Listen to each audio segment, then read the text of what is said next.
सर्वांच्या अंतःकरणामध्ये विराजमान परमात्मा पांडुरंगाला कोटी कोटी वंदन।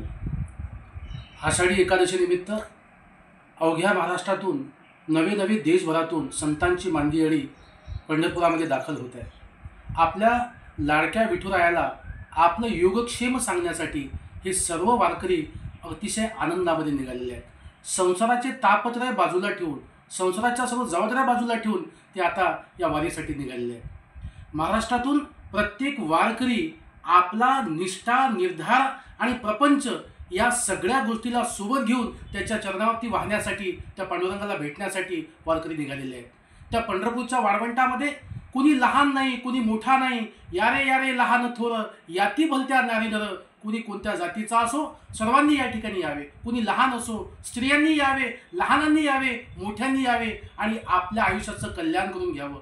पंढरीची वारी म्हणजे काय? पंढरीची वारी म्हणजे मोक्षाची पायरी। आणि ही पंढरीची वारी आहे माझ्या घरी आणि कन करी तीर्थव्रत।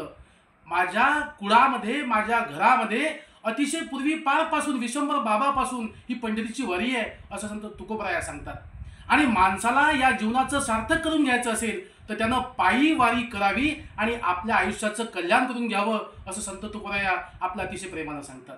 ही पंढरीची वारी, ही वारीची पताका सगळ्या संतांनी खांद्यावरती घेतली आहे। त्यामध्ये मुख्यत्वे ज्ञानोबारायांनी ही पताका आपल्या खांद्यावरती घेऊन हा वारकरी संप्रदायाचा पाया रचला।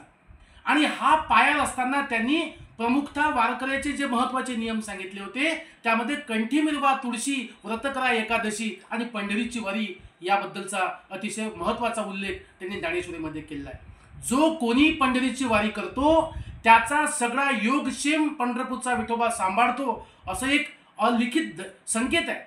आणि त्या संकेताच्या माध्यमातून आपल्या सगळ्या कार्याला बाजूला ठेवून आषाढी देवशेनी एकादशीला सर्व वारकरी आपल्या सगळ्या दिंड्या पताकासह, आपल्या सगळ्या गजअश्वासह, आमची शेगावची पंढरपूरची वारी सुद्धा संत गजानन महाराज, आमची मुक्ताबाई, निवृत्तीनाथ, तुकोबराया, ज्ञानोबराया या सगळ्या समस्त संतांच्या या सगळ्या दिंड्या पताका भारासह, अश्वासह, गजासह पंढरीत पोहोचल्यात।